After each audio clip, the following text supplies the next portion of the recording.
plate that woke the lion. The sound came first, a hard, brittle crack that split the evening in two. Porcelain against marble, a rain of fragments skittering under the table. Then the voice, sharp, perfect, rehearsed. "How did you dare sit here without permission?" The words hit the walls like thrown stones. Steam rose from the broken plate at my feet. The soup crawled across the floor in brown circles. My shoes were wet, my skirt ruined, but none of that mattered. Across the table, Morel stood breathing through her nose, chin high, face glowing with triumph. Beside her, my son Rayon laughed. "Bravo, babe," he said, clapping once, slow and theatrical. "The old woman has to learn her place." I didn't answer. I just watched him. The same boy who once ran barefoot through garden soil, the boy who used to ask me if monsters were real, now he was one of them, and I was the ghost they mocked. In that instant, something inside me shifted. Not snapped, not broke, something quieter, deeper. A release, the sound a lock makes when it finally turns. For months I'd swallowed their barbed words, folded my anger into smaller and smaller shapes until it fit inside a teacup. Tonight, the cup tipped over. I could have yelled, I could have begged. Instead, I wiped the soup from my shoes with the hem of my dress, set the napkin neatly on the table, and looked up. "I just wanted to share a meal," I said softly. My voice sounded foreign, steady, not shaking. Morel's lip curled. "Share? You don't share what you didn't pay for." That line almost made me smile, because she didn't know. She didn't know that the check that bought this high-rise kitchen once lay in my trembling hands. She didn't know that every tile beneath her expensive heels was bought with the life I'd traded away. She didn't know I kept a secret, one printed on heavy paper, sealed with blue ink. They thought the woman they humiliated was powerless, but I had already spoken to Calder Vega, the lawyer who watched me sign the wrong documents months ago. I remembered his weary eyes and the card he'd slipped to me when no one was looking. "If you ever need help." That night I understood why he'd said it.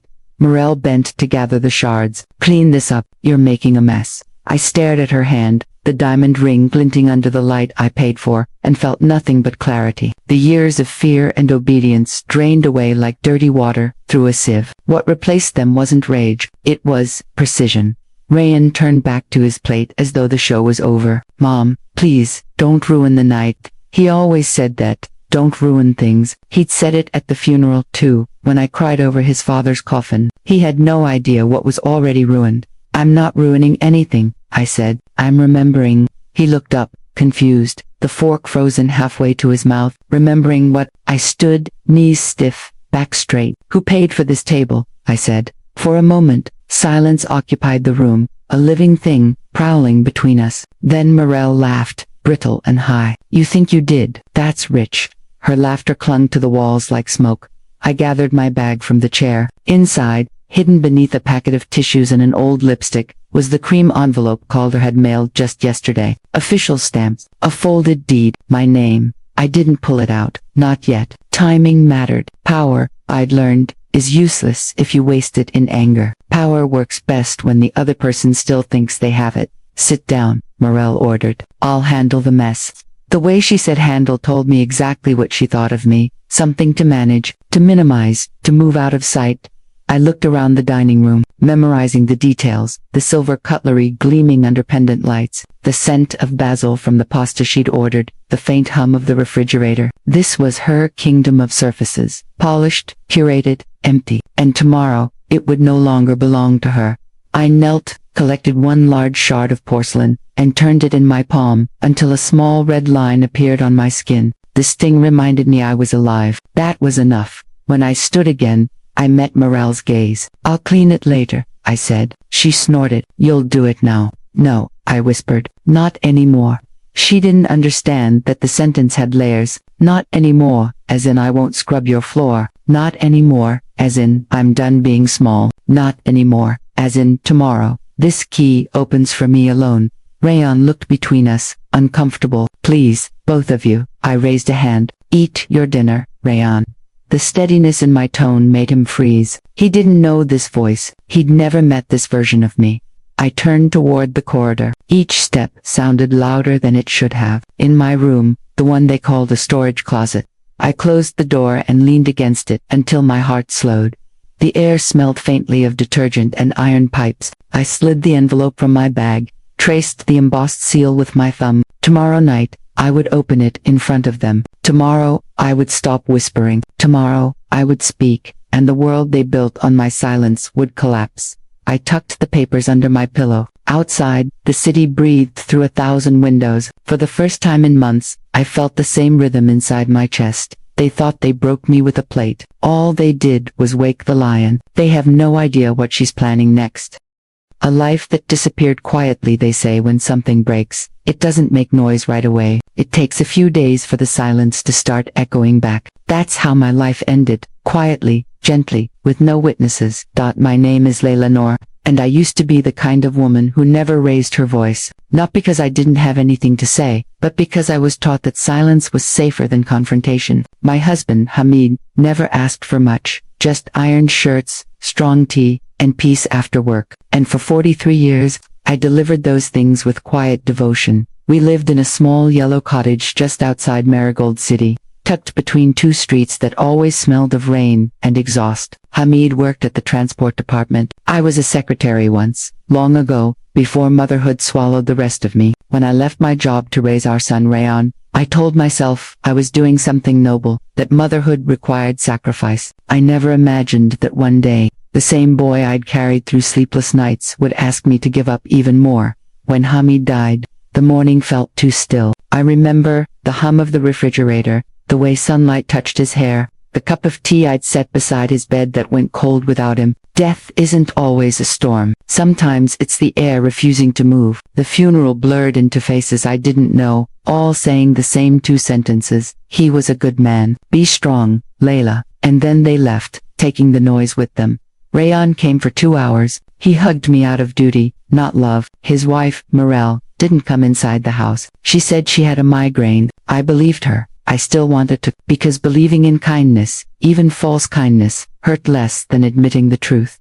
Days melted into weeks. The cottage became an echo chamber of footsteps that never came. I'd make tea for two, then pour 1 cup down the sink. Sometimes I'd sit on the porch, pretending I could still hear Hamid calling me from the garden. That was when I realized something terrifying. My life had become a waiting room, waiting for phone calls that wouldn't come, waiting for a son who had already decided I was too old, too slow, too inconvenient. One evening, the silence grew so heavy that it pressed against my chest until I could hardly breathe. That's when I decided I'd rather live with noise, even if it wasn't my own. So, I called Rayan. He answered on the 3rd ring, his voice distracted, muffled by the hum of traffic. Mom, can I call you back? Just listen, I said. I want to sell the cottage. With that money, we could buy a condo together. I can help with the payment. You and Morel could have your space, and I'll have mine. We'll be a family again.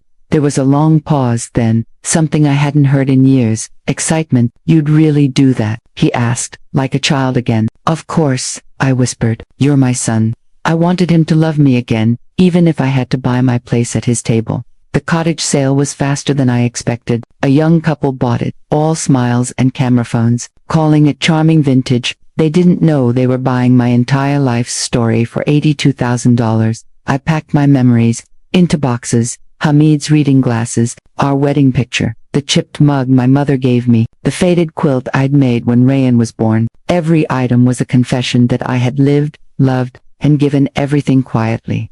When I handed over the keys, my hands trembled. It wasn't just a door closing, it was a lifetime folding into itself. I stood in the garden one last time, touched the dry tomato vines, and whispered, "Goodbye, old life." Then I walked away without looking back. Rayan and Morel met me at the bank the next morning. Morel looked around my small car with distaste, adjusting her sunglasses. "So, this is the big day?" she asked. Her tone was sweet, the kind of sweetness that coats poison. I nodded, forcing a smile. "It's a new beginning." "Yes," she said, "for us all." We went apartment hunting that week. Every time I suggested something cozy, Morel wrinkled her nose. "I can't live somewhere that smells old," she'd say, "or the light is depressing." Rayan nodded along, obedient, as though agreeing with her was the only language he knew. After 15 failed viewings, we walked into a tall glass building downtown, Seabreeze Tower. The air smelled of new paint and money. Morel's eyes lit up instantly. "This one." The price made my stomach twist, but Rayan's hand rested on mine, his voice warm again. "Mom, this will bring us together. Trust me, So I did. At Calderviga's office. The documents were thicker than a book. He explained each page carefully, his eyes flicking between me and my son. Halfway through, Morel interrupted. It'll be under our names, obviously. I froze. But it's my money.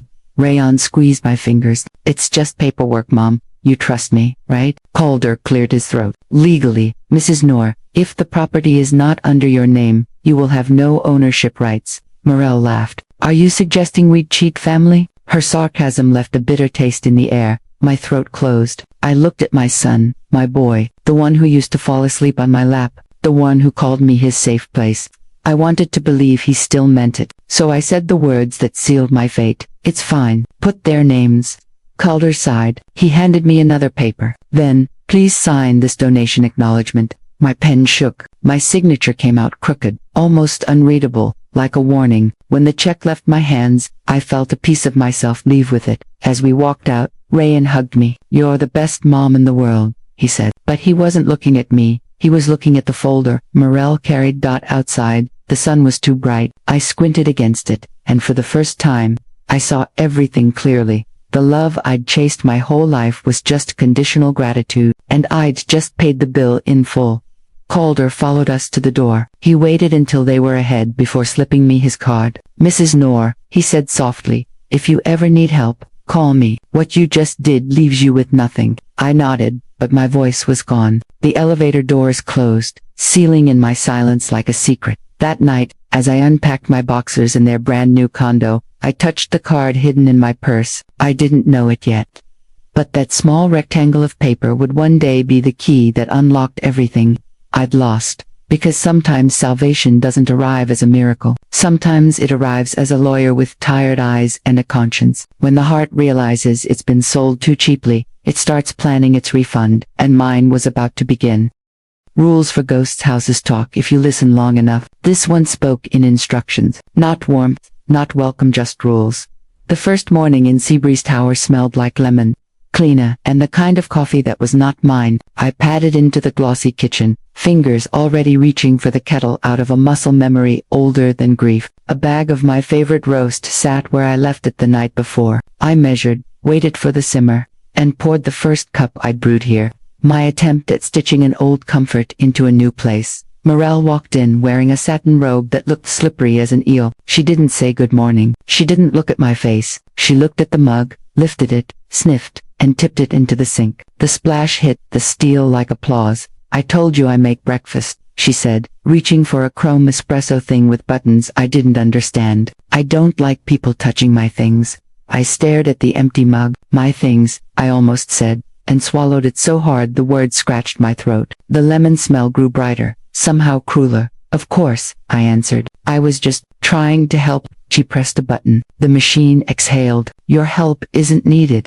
The sentence perched on a shelf and lived there. From then on, she didn't say please, and I learned every sentence had a barbed wire somewhere in the middle. It wasn't loud cruelty. It was quiet, practiced, the kind of hurt you can't point at without sounding dramatic. The second rule arrived before lunch. I came down the hall with towels over my arm. Guest bath is ours, she said, blocking the door with her body. You use the small one by your room.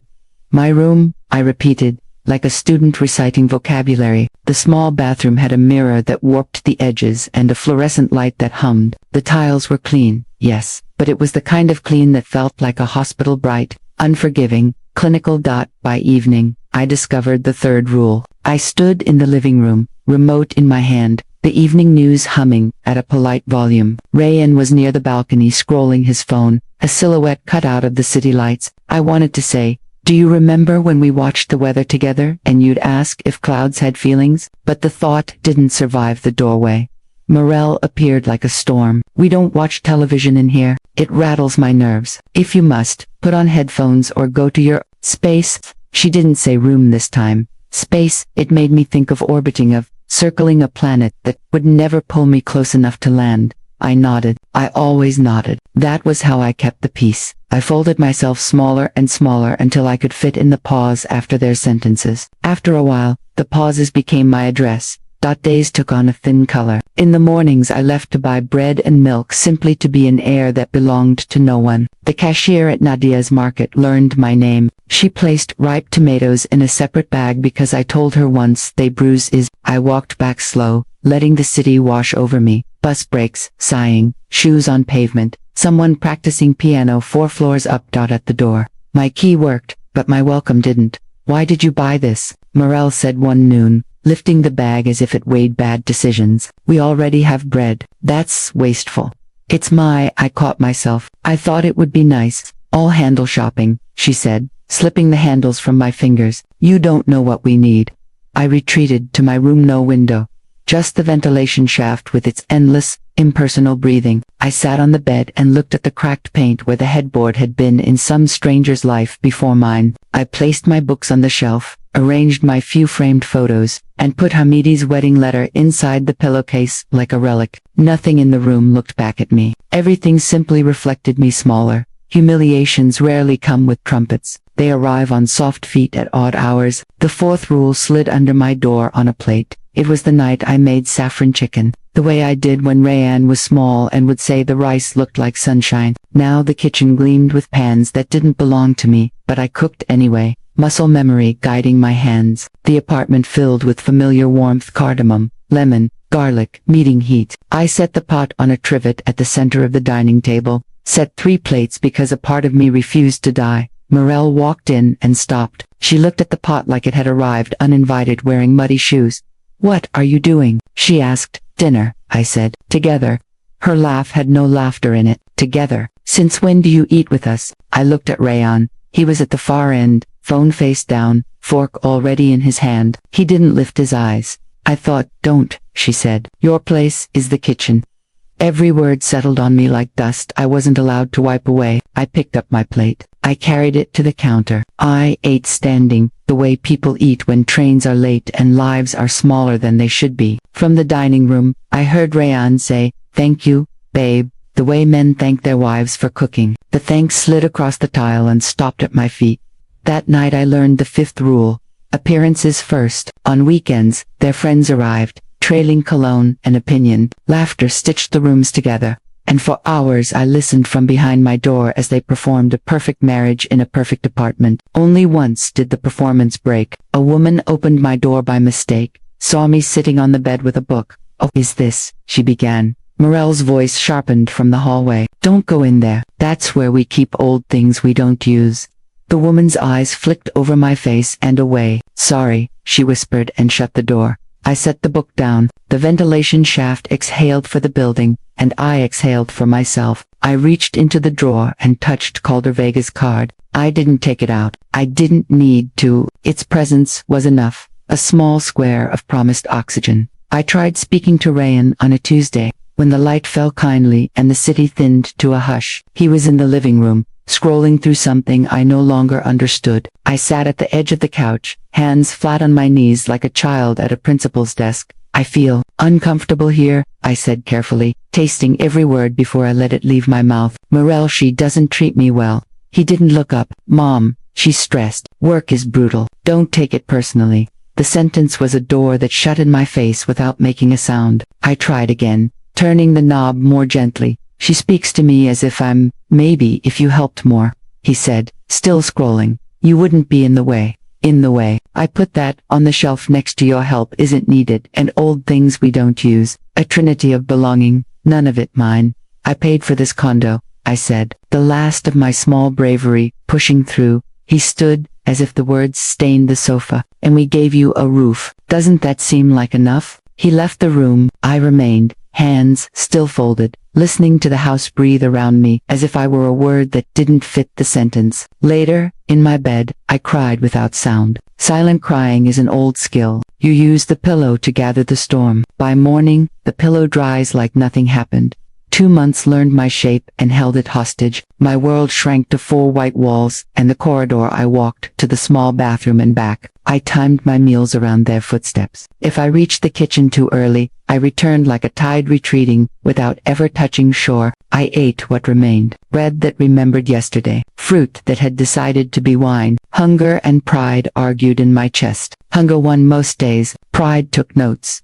When pride won, it did so quietly. Small rebellions. I ironed my shirts with creases so sharp they could cut. I washed my cup until it shone. I folded my blanket with the same precision I used for Hamidi's best suit in our wedding week. There is power in a perfect fold when everything else is chaos. One morning, laundry baskets and bad timing collided. My clothes churned in suds, finally halfway clean, when footsteps came like heels tapping a verdict. Morel lifted the lid. I had this time, she said, voice smooth as a blade. She pulled my wet clothes out, let them slap the tile like fish thrown from a boat. Now you'll have to wait. It's already I started. I don't care. My washer. My rules. I gathered the dripping cloth. Water ran into my shoes. The elevator mirror on the way up showed a woman holding a small shipwreck in her arms. In my room, I strung a line, turned the fan to its only setting, and made a wind that belonged to me. The shirts dried stiff, salted white at the seams where soap stayed behind. When I dressed the next day, the fabric didn't move easily. It resisted, like a body that didn't want to kneel anymore. The rules multiplied. No opening windows dust. No sitting on the balcony pollen. No answering the door deliveries are mine. No comments during their shows, you ruin the mood. Each rule was a paper cut. Alone, nothing. Together, 1,000 small red lines that made my skin feel borrowed. At night, I took out Calder's card and placed it on my palm. I imagined dialing. I imagined his voice, steady and tired and kind, but the what-ifs crowded the room. What if there was nothing to be done? What if I'd signed away more than money? What if asking for help made me the kind of woman they already believed I was? Weak, dependent, ridiculous. Then the weekend came, and with it, the laughter. Music pounded, a toast clinked. From somewhere near the window, I heard Morel say, "We're thinking of converting the storage room into my office." There was a pause. "What about her?" someone asked. There was a pause. "What about her?" someone asked. Morel's answer slid under my door like smoke. "She figured it out." I picked up the card. It felt heavier now, as if the paper had absorbed all my unshed words. My hand hovered over the phone. The ventilation shaft breathed in. I breathed out. The rules had written me into a ghost. The call would write me back into a woman. I dialed. Rehook gives a tired voice answers. A new rule enters the house. The laundry war. Every humiliation leaves a stain. Some wash out, some you wear forever. The day of the laundry war began, like any other. Quiet air, filtered sunlight, and the steady rhythm of a washing machine, humming behind the thin wall that separated my world from theirs. The washer had become my only companion, a small, obedient heart that thumped when everything else ignored me. That morning, I stood barefoot in the laundry nook, folding small pieces of my life into the spinning drum. My favorite cotton kurta, a shawl with a faint lavender scent from years ago. Hamid's old handkerchief that I still carried. The water turned milky with soap, and I found myself smiling, a rare, secret smile, because cleaning had always made me feel like I still had control over something. I didn't hear her footsteps until it was too late. Morel. She appeared in the doorway wearing her weekend loungewear, the kind that cost more than the entire washer itself. Her perfume filled the room first, then her voice cold, even deliberate. "I had this slot." I turned, confused. I checked the schedule. It was free. She smirked. "There's no written schedule. There's common sense. Saturday mornings are mine." The machine buzzed mid. I glanced at it. "Please, it's halfway done. 10 more minutes and I'll." She moved closer, pressed a button, and the drum stopped spinning. Water sloshed inside like a heart cut mid-beat. "You'll have to wait," she said. Then she pulled the lid open, reached in with those manicured fingers, and lifted my half-washed clothes dripping, heavy before dropping them onto the tiled floor. Each slap of fabric against stone sounded like a slap to my face. The water spread slowly, creeping toward my feet. "Your things," she said, "are making a mess again." I looked down at the pile. My clean hopes turned into a puddle of shame, and I understood something. Morel didn't just want control. She wanted proof that I had none. "I'll clean it," I said quietly. "You'll clean everything," she replied, walking away. I knelt down, wringing water from each piece, my knuckles white, the detergent biting into the cuts of my palms. For a long time, I didn't move, and then I did something I'd never done before. I stopped crying. Crying meant surrender. And I was done surrendering. I gathered the wet clothes into a plastic basket and carried them to my room, my so-called storage space. I strung a line from one corner to another using the only rope I had, a piece of curtain tie. The shirts hung unevenly, dripping onto the concrete floor. When the fan whirred to life, the fabric swayed like silent soldiers waiting for orders. By evening, the clothes had dried stiff soap crystals clinging to the edges. I touched one sleeve. It felt like armor, rough, defiant, perfect. That night, the apartment filled with laughter again. Morel's friends came over, all perfume and sharp smiles. They drank red wine that left stains like blood on the rim of their glasses. I heard her giggle through the wall. "Don't open that door," she said to someone. "That's our storage room. You don't want to see what's in there." Laughter followed. I sat on my bed, hands folded, staring at the door. Behind it, my armor swayed gently in the fan's breeze. A week later, I decided to cook, not to please them for myself. The smell of cumin and onions made the air feel alive again. I cooked quietly, listening to the oil hiss like a warning. The rice steamed perfectly. I sprinkled saffron and thought of Hamid, of how he used to say, "You can taste love in every grain." When I set my plate on the table, Rayon walked in first. He paused, sniffed the air. "Smells nice, Mom." Then Morel appeared. Her expression hardened. "Are you using my cookware again?" "It's just a pot," I said. "It's my pot. I bought it," I reminded her softly, "before I moved here." She stepped closer. "Everything in this house is mine now." Rayon cleared his throat, pretending not to hear. That silence, his silence hurt more than her words. I looked at him, begging him to meet my eyes. He didn't. He never did when she was in the room. "Don't fight," he muttered finally, as if both of us were children. Morel smirked. "No fight, sweetheart. Just establishing order." Order.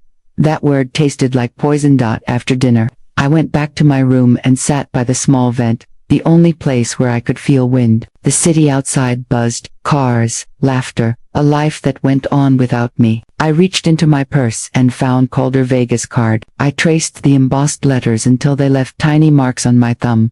"If you ever need help." His voice echoed in my head. I remembered the way he looked at me, the day I signed those cursed papers, like a man who'd seen this story too many times. I'd thought I was buying love. Instead, I'd bought a prison where every rule reminded me I was invisible. I placed the card beside my pillow and lay back. The air vent hummed softly above me. For the first time, I whispered to it the way I used to whisper to God when I was little. "I don't want to disappear," I said. The vent replied with a low sigh, carrying the city's breath into my cell. 2 nights later, I heard footsteps outside my door, whispering, laughter, a knock, then a woman's voice, unfamiliar, polite. "Oh, is someone in here?" Before I could answer, Morel's tone cut through the hallway. "Don't go in there. That's where we keep old things." I froze. The stranger's laugh was awkward, embarrassed. The door clicked shut. "Old things." The words pressed into me like a brand. Old things that should be stored away, forgotten, dust-covered. But old things, I thought, are also built to last. That night, I wrote a letter, not to them, to myself. "Dear Layla," it began, "you are not invisible. You are simply underestimated. Keep your proof. Keep your silence. And when the time comes, strike like thunder that's been patient too long." I folded it, placed it under the envelope from Calder, and slept with both beneath my pillow. Morning brought a strange calm. Morel passed me in the kitchen but didn't speak. Even Rayon seemed tense, distracted. I realized that the world doesn't notice when you stop being afraid, but it feels it. Fear has a smell, and I no longer wore it. After breakfast, I gathered the dry laundry from my makeshift line and folded it neatly. The clothes cracked as they bent, stiff-armored, unyielding. I stacked them in a basket and smiled. Morel's voice carried down the hall. "Are you doing laundry again?" I didn't answer, because from that day on, I wasn't just washing clothes. I was washing away every trace of who they thought I was. That same evening, Layla dials the number on the lawyer's card, and the war finally begins to turn. The call, sometimes freedom doesn't come with an open door. It comes with a phone that finally rings back. That night, the apartment was asleep, or pretending to be. Rayon's soft snore drifted through the wall like a ghost who'd lost its purpose. Morel's perfume still lingered in the hall, sharp as ever, claiming every inch of air. And me. I sat on my bed, staring at Calder Vega's business card resting in my palm, the edges worn from months of hesitation. That it was a small thing. A rectangle of paper no bigger than a prayer, yet somehow, it weighed more than my entire life inside that house. My thumb brushed over the embossed letters, Calder Vega, attorney at law, and beneath it, handwritten in fading ink. If you ever need help, I whispered the words out loud, tasting them like medicine. I need help. For the first time in months, I didn't whisper out of fear. I whispered because I was ready. I picked up my phone. The screen lit my face in a blue glow that made my wrinkles look like rivers carved by time. The number on the card blurred twice before I finally pressed call. 2 rings, then a voice, calm, measured, familiar. Calder Vega speaking. For a moment, I couldn't breathe. It had been so long since anyone answered me with respect. Mr. Vega, I managed. This is Layla Noor. We met months ago, at your office. He interrupted gently. I remember. Seabreeze Tower, correct? Yes, I said, exhaling. You told me to call if I needed help. Tell me everything, he said. And so I did. I told him about the rules, the humiliation, the plates and the insults, the laundry war. I told him about my son, the boy I'd raised with lullabies, who now clapped when his wife degraded me. The words poured out of me like floodwater breaking a dam. By the time I finished, I was shaking. Calder didn't speak for a long time. When he finally did, his tone changed. Colder, sharper. Mrs. Noor, when you signed that donation transfer, I kept a copy of the original draft. It was missing a compliance clause, something I noticed but couldn't correct without your consent. My brows furrowed. What does that mean? It means, he said, your gift wasn't legally finalized. The title can be corrected. My heart thudded. You mean, I can register the condo under your name, permanently, legally, but I'll need your signature again, this time on a corrective deed. I stared at the vent above my bed, the one that used to mock me with its endless breathing, and for the first time, I felt the air was mine. When can I come? I asked. Tomorrow morning, he said. Bring your ID and stay quiet until then. Don't say a word to your son or daughter. Promise me that. I promise. He hesitated before hanging up. Mrs. Noor, yes, people like them don't expect quiet women to fight back. That's your advantage. Use it. When the line clicked dead, I sat there in the dark, holding the phone against my chest. Outside, the city pulsed with 1,000 unseen lives. Somewhere, in a tower of glass and steel, justice had just begun to stir. The next morning, I dressed with the precision of a soldier preparing for battle. The shawl around my shoulders was the same one I'd worn to Hamid's funeral. It reminded me of strength disguised as mourning. I left before sunrise, the streets still glistening from last night's rain. At Calder's office, the scent of old books and ink greeted me like an old friend. He looked exactly as I remembered. Weary eyes, kind smile, sleeves rolled just enough to show he worked harder than he needed to. Mrs. Noor, he said, standing. You came. I've been waiting to... He gestured toward the desk, where a thick folder lay open. This, he said, tapping the top page, is your redemption. The new document was shorter, simpler. It stated in unshakable legal language that Layla Noor was the sole owner of Unit 17C, Seabreeze Tower. You'll need to sign here, here, and here, he said, pointing with his pen. My hand trembled only once halfway through the first signature, but I steadied it. I wrote my name carefully, each letter deliberate, sharp, final. When I finished, he stamped it with a heavy seal that echoed through the quiet room. There, he said softly. It's yours again. I blinked back tears. So, they can't take it. Not without your permission, Calder said. And something tells me they won't be getting that. We shared a small smile, the kind that passes between survivors who recognize each other's scars. Before I left, he handed me a manila envelope. Keep this safe. Inside are the official titled documents. You'll get the registered copy within a week. I tucked it into my purse like a newborn secret. When I stepped back into the sunlight, the world looked different. The sky wasn't bluer, the buildings weren't taller, but I felt visible again. For the first time in years, I owned something that no one could take from me, my dignity, back home. I slipped quietly into my room and hid the envelope beneath my mattress. Every heartbeat that night seemed to whisper, it's yours, it's yours, it's yours. The next few days were a strange kind of peace, the calm before a storm that only I could hear. Morel noticed something though. She watched me from across the kitchen, her painted nails tapping against the counter. You're smiling lately, she said one morning. What's funny? Nothing, I replied, stirring my tea. You look smug.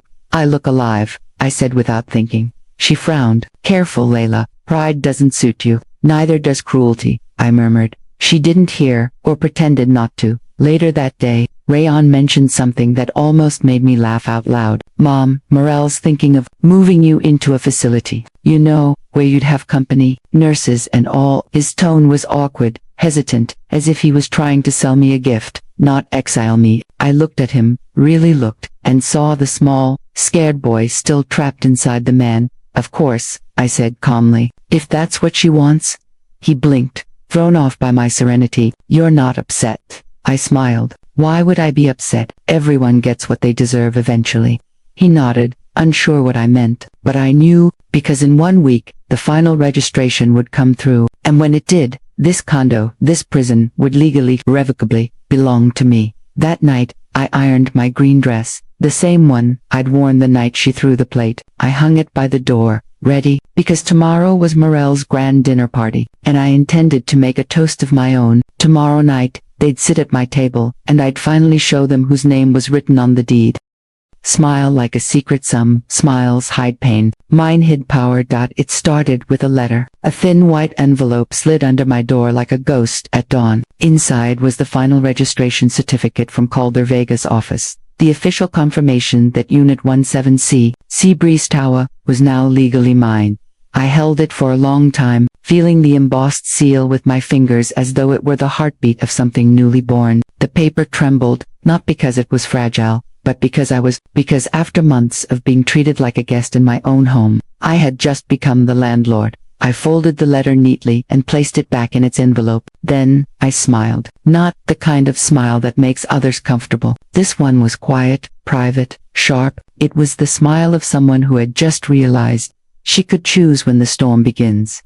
The next few days passed with deceptive peace. I cooked when I wanted to. I walked through the apartment without lowering my gaze. I even started opening the curtains in the living room every morning, something Morel used to forbid because sunlight fades the furniture. She noticed, of course. Predators always sense when prey stops trembling.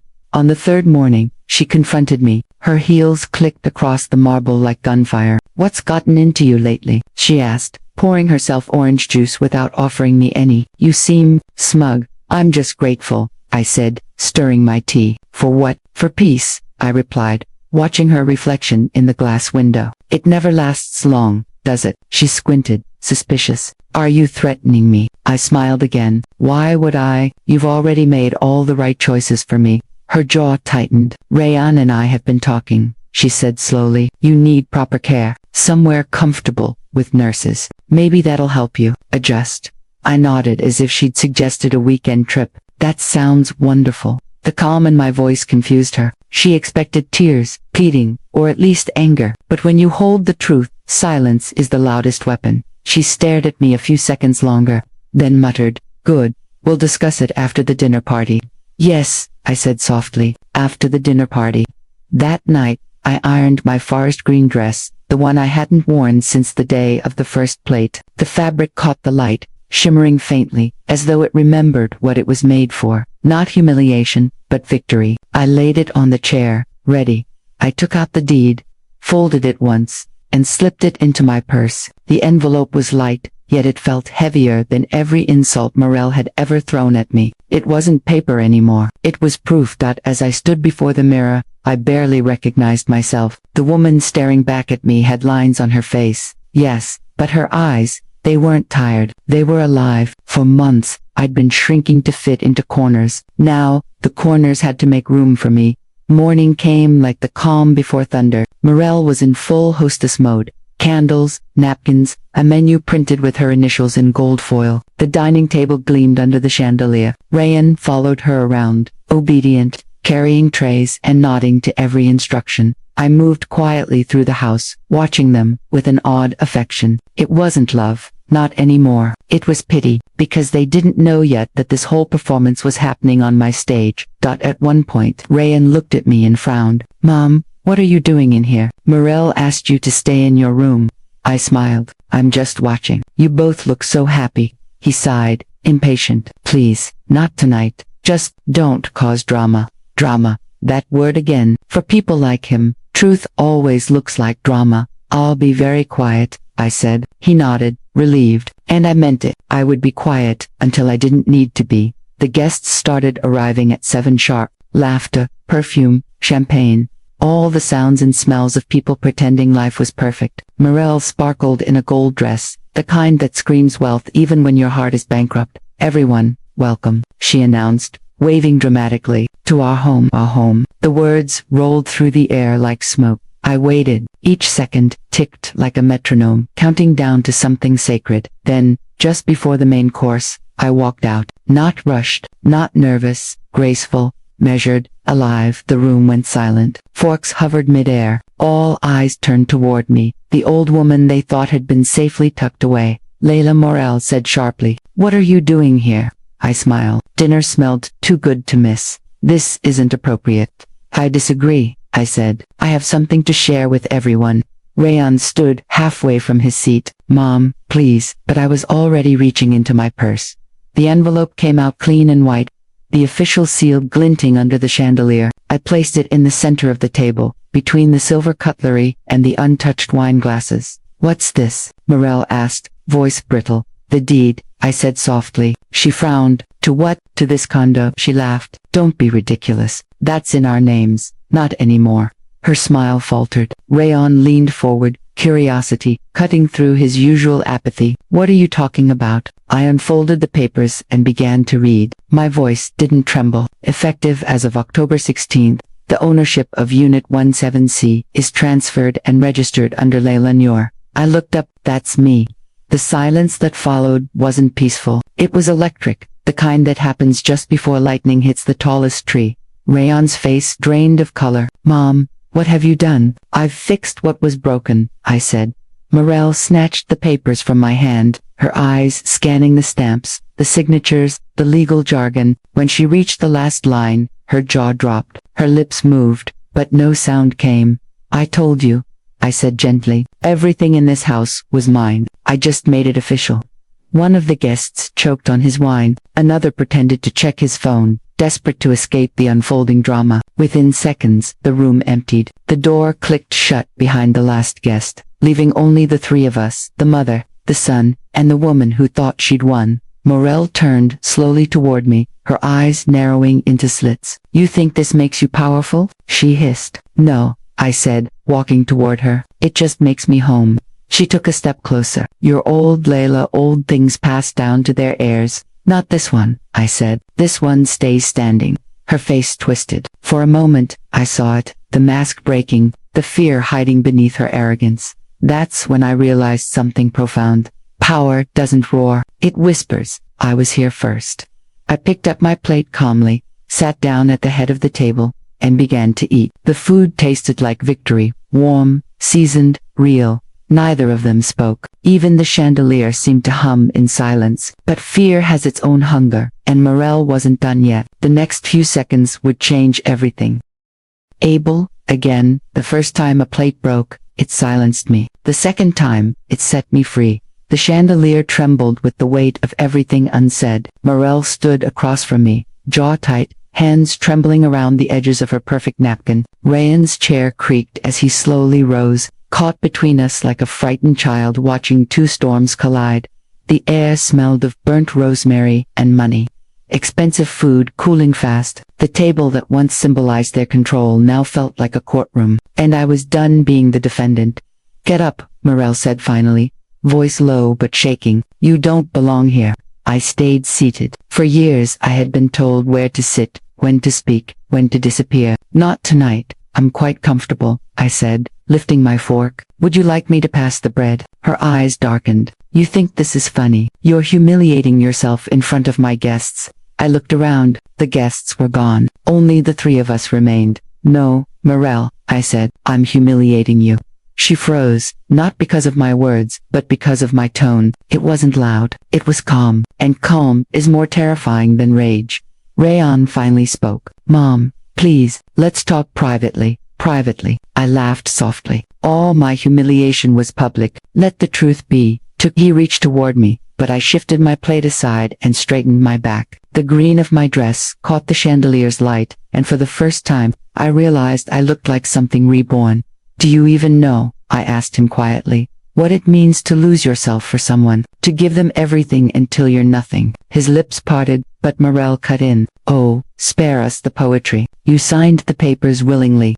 Yes, I said, I did, because I thought family meant safety, but you taught me what it really means, a word that can hide monsters behind smiles. Her hand tightened around the stem of her wineglass. You, ungrateful, ungrateful. I rose from my chair slowly, every joint protesting, every second a declaration of survival. You took my money, you took my space, you took my voice, and you still want my gratitude. The wineglass shattered in her grip. Red spilled across the tablecloth like blood, crawling toward the documents I had laid out earlier. She froze as the stain spread, touching the corner of the deed, the proof she couldn't destroy.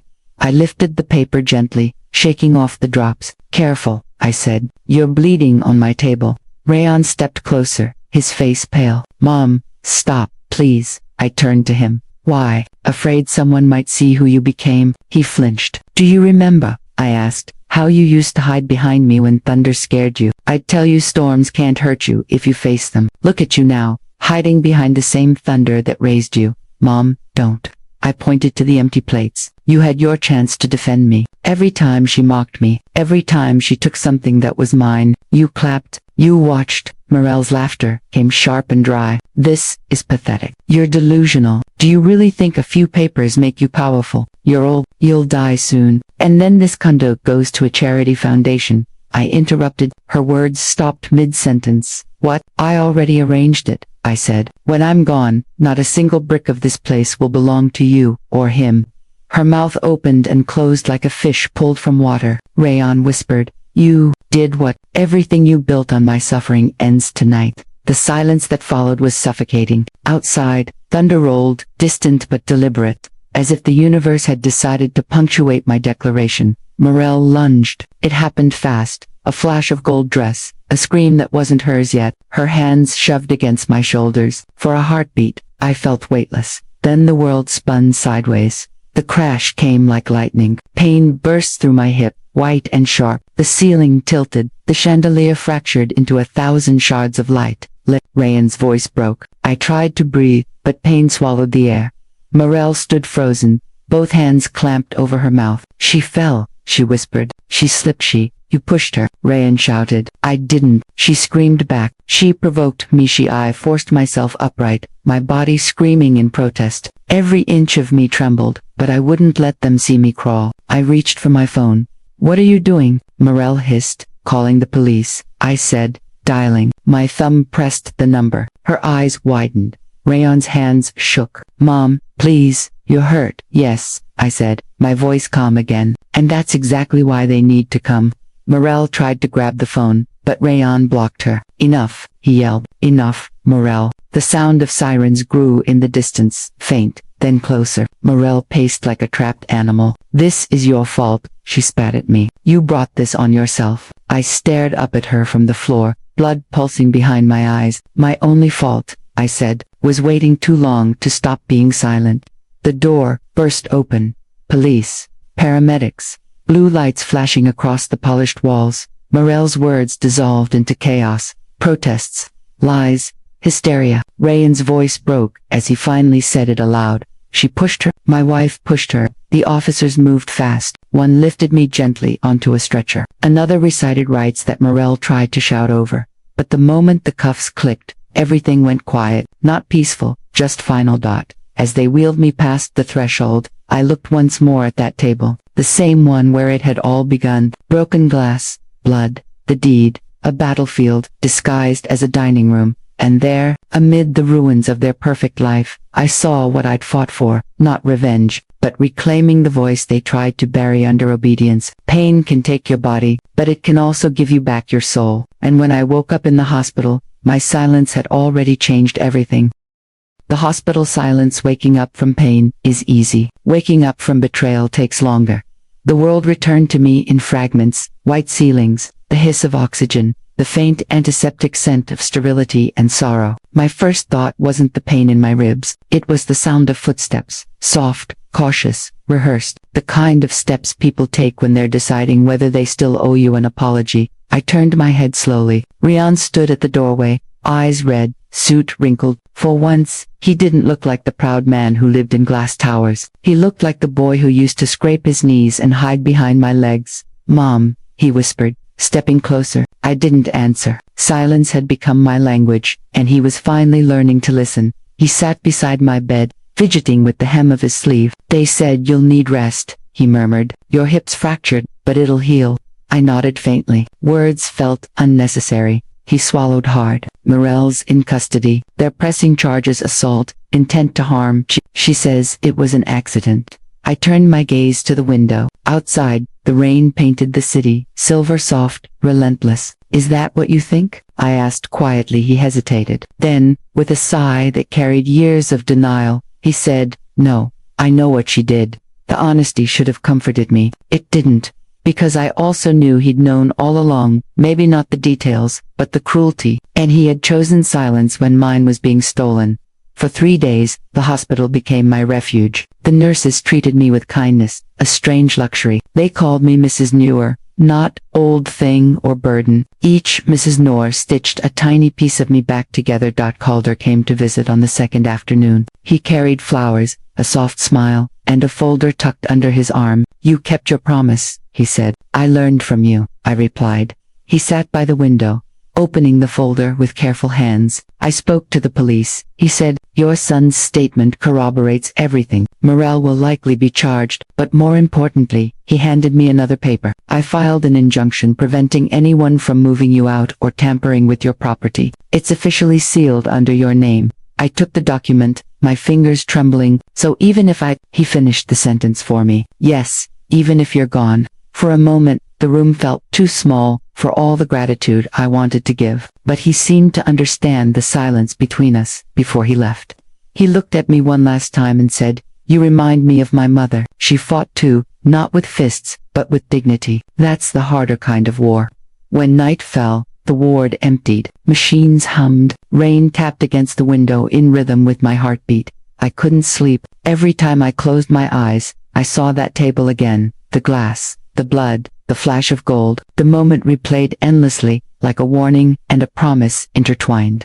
Around midnight, I heard a knock, soft, hesitant, then a voice I hadn't expected. "Mom, it's me, Ryan." The nurse hesitated, then looked at me for permission. I nodded. He stepped inside, carrying a small bouquet of marigolds, my favorite, the same flowers that once grew outside the cottage I sold for him.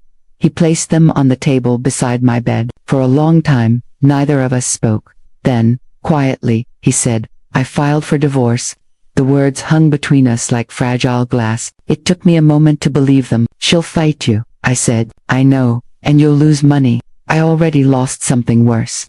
He looked at me then, really looked as if seeing me for the first time in years. "You tried to warn me," he whispered. "I just didn't want to believe you." Tears filled his eyes. "I thought loving her meant choosing her over you. I didn't realize love isn't supposed to demand that kind of cruelty." I reached for his hand. It felt smaller than I remembered, like the hand of that boy I used to walk to school. "Sometimes," I said, "we don't know what kind of love we're capable of until we break something precious." He nodded, sobbing softly. "I don't deserve forgiveness." "Then don't ask for it," I said. "Earn it." The next morning, a nurse wheeled me to the rehabilitation ward for physical therapy. Each step I took on that walker hurt like fire, but pain meant progress. And for the first time, I wanted progress more than comfort. Every movement reminded me that surviving isn't just about breathing, it's about reclaiming the space you were told to leave empty. A young nurse, Hira, smiled at me. "You're tough," she said. I smiled back. "No," I said, "I'm awake." 2 weeks later, I returned home. The police tape was gone. The air was clean, too clean. Rayan met me at the door, holding the keys like a peace offering. He didn't say welcome back. He said, "I'm sorry." That was enough. We sat together in the quiet living room. No rules, no raised voices, just silence that finally felt kind. I looked around the same walls that once trapped me. Now looked like pages waiting for a new story. I opened the curtains, letting the sunlight flood in. Rian watched, smiling faintly. "You always loved light," he said. "Because light doesn't lie," I replied. That evening, I brewed 2 cups of tea, one for me, one for the memory of Hamid, the man who taught me that love, like tea, needs time to steep. As I sat by the window, the city lights flickered like candles in a faraway church. My body hurt, but my heart felt weightless. But healing isn't the end of a story. It's just the silence before destiny knocks one last time, and someone unexpected knocks with it. The visit piece has a sound. It's the heartbeat you hear when the world finally stops taking from you. 4 weeks after I returned home, the apartment felt like a stranger learning to trust me again. Every room had its own ghost. The kitchen still remembered Morel's voice. The living room echoed with Rayan's silences, and my room, once a cell, had become a sanctuary. I moved through the space differently now. Slower, deliberate. I touched the walls as though greeting old wounds. The mirror no longer accused me. It reflected something whole. Rayan visited daily at first. He brought groceries, fresh flowers, sometimes awkward small talk that tried too hard to fill the silence. But I didn't need words anymore. What I needed was proof that he was learning what it meant to show up without being asked. One morning, I found a letter on the dining table, folded, simple, unadorned. The handwriting was careful. Morel's. Layla, I know you hate me, but I'm not writing for forgiveness. The police granted me temporary release before trial. I wanted to see Rayan, but he won't answer. I've lost everything. The apartment, my job, my reputation. Please, if there's any humanity left in you, let me talk to him once. I promise I'll never come back again.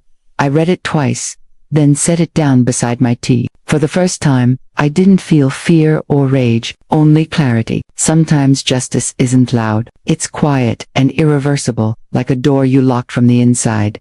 That evening, when Rayan came by, I handed him the letter. He read it in silence, eyes flicking nervously across the lines. When he finished, he folded it back exactly how I'd given it to him. I can't face her, he said. Then don't, I replied. But you owe her nothing, I said softly. And I owe her nothing too. My forgiveness is not a gift. It's peace I keep for myself. He nodded, tears forming again. I don't know how to move forward, he said. You start by telling the truth, I said. To yourself first. Days turned into a gentle rhythm. Physical therapy, TI writing in my journal. Sometimes I'd sit by the window, listening to the hum of life outside, a child's laughter, the bark of a dog, the faint music from a neighbor's radio. Normal sounds, sounds I once took for granted. But peace, I learned, is fragile. It tests you, softly, to see if you've truly changed. It was a Thursday afternoon when the intercom buzzed. A voice crackled through, unfamiliar, but polite. Mrs. Noor, you have a visitor. He says he's from Vega and Associates. I frowned, sent him up. A few minutes later, Calder Vega stepped through my door, smiling warmly. Age had softened his features, but his eyes still carried that steady intelligence, the kind that sees right through lies and grief. Mr. Vega, I said, surprised. I wasn't expecting you. He set a folder on the table. I was nearby, thought I'd drop this off personally. He handed me the folder. Inside was a notarized letter confirming the sale of my old cottage, the yellow one. I'd once called home before the nightmare began. The new owners wanted to send a thank you note, he explained. They said the garden still grows tomatoes every spring. I smiled faintly. Hamid would have liked that. Calder's expression softened. He'd have liked what you did more.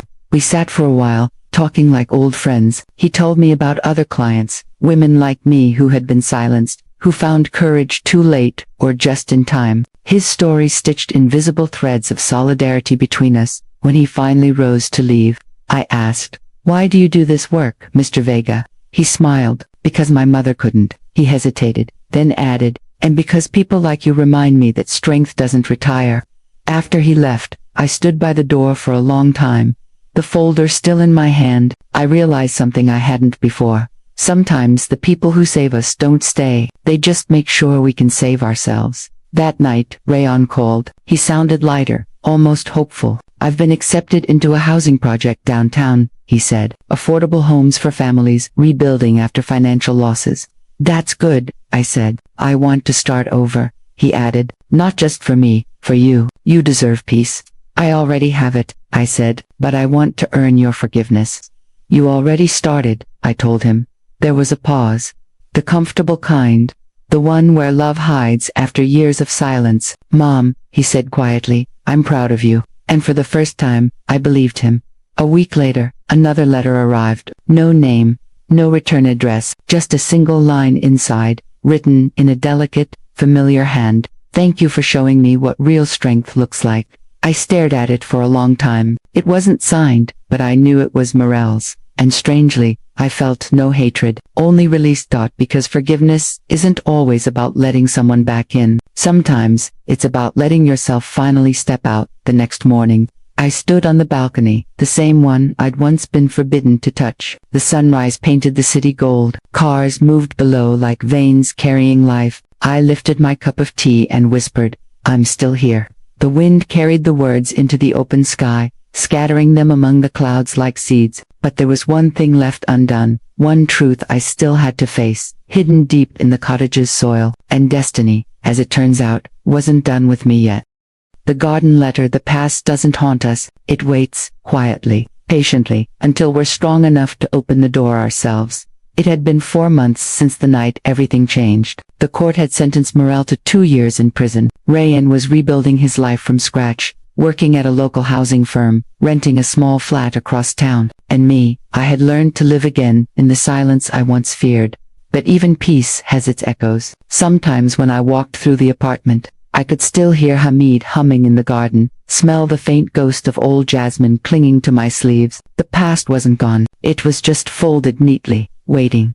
One Sunday morning, a letter arrived, forwarded through Calder's office. The envelope was weathered, the handwriting old-fashioned and careful. The return address caught my breath, Marigold Lane, my old cottage. Inside was a short note from the new owners, a young couple named Aisha and Rihan Malik. "Dear Mrs. Noor, we recently began restoring the back garden and found a tin box buried near the tomato vines. It's addressed to you. If you'd like, we can mail it, but something tells us you might prefer to come in person."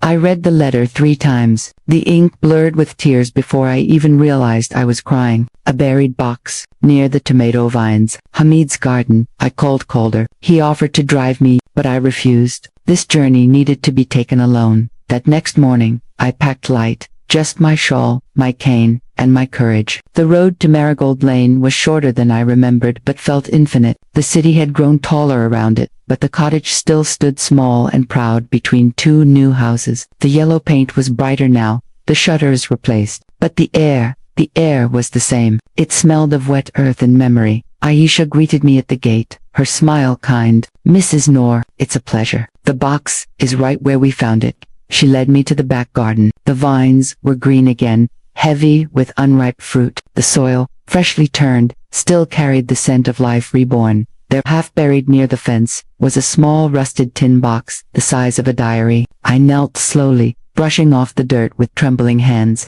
The lid lifted with a faint creak. Inside were letters, a dozen of them, tied with a faded blue ribbon. My name was on the top one, in Hamid's handwriting. I sat on the old bench beneath the fig tree, the same one where we used to drink tea at sunset. My hand shook as I untied the ribbon and unfolded the first letter. "My dearest Layla, if you're reading this, I'm gone. And if I know you at all, you're still taking care of everyone but yourself. You've always been the quiet center of chaos, calm, patient, selfless to a fault. But promise me one thing, love. When life tries to silence you, don't let it. Raise your voice, even if it shakes. You've carried everyone else long enough. It's time you carried your own name with pride." I pressed the letter to my chest. The scent of old ink and soil filled my lungs like oxygen after drowning. My heart beat so hard it almost hurt. There were more letters, small notes for birthdays we never celebrated, anniversaries he knew I'd mourn alone, simple lines that sounded like him. "Buy yourself lilies this spring. Laugh at least once a day, even if it's at yourself. Don't ever sell the cottage unless you're ready to start a new chapter, not to please someone else." I laughed softly through tears. "Oh, Hamid," I whispered, "you always knew." Inside the tin box was also a small brass key, taped to the bottom. Aisha noticed it too. "We found that but didn't know what it opened," she said. I recognized it instantly, the old chest in our bedroom closet, the one I'd never unlocked after he died. I thanked her, hugged her gently, and returned home with the letters clutched to my heart. That evening, I opened the chest. The lock clicked, and inside lay more than memories. There was a velvet pouch containing a delicate gold bracelet, and beneath it, a document sealed in an envelope addressed to Layla, Noor. It was a will, dated 2 years before his death. Hamid had left everything, savings, pension, even a small plot of land in my name, untouched, but he had added one final clause. If our son ever forgets her worth, remind him she never needed him to survive. He needed her to remember who he was.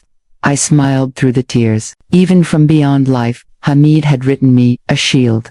Later that night, I called Rayan. When he arrived, I showed him the letters, the bracelet, and the will. He read quietly, his eyes wet by the end. I don't deserve this, he whispered. You deserve the truth, I said. That's what he wanted you to have.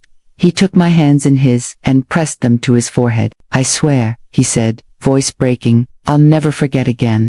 Weeks passed. I donated part of Hamidi's money to a women's shelter, a place Calder helped establish for those who had nowhere to go. The rest, I kept for something Hamid would have loved, a garden. Not a big one, not fancy, just a rooftop garden full of tomatoes, marigolds, and quiet laughter. Every morning, I watered it, whispering to the plants like old friends. Grow, my loves, I'd say, grow brave. And every time I looked at the first bloom, I could almost hear him say, you did it, Layla, you finally came home. Ending scene. One golden evening, the camera would linger on an elderly woman standing on her balcony. Her shawl flutters in the wind. Behind her, the city glows in sunset hues. In her hand is a single tomato, freshly picked, gleaming red like a small beating heart. She takes a bite, smiles, and whispers almost to herself, it tastes like peace.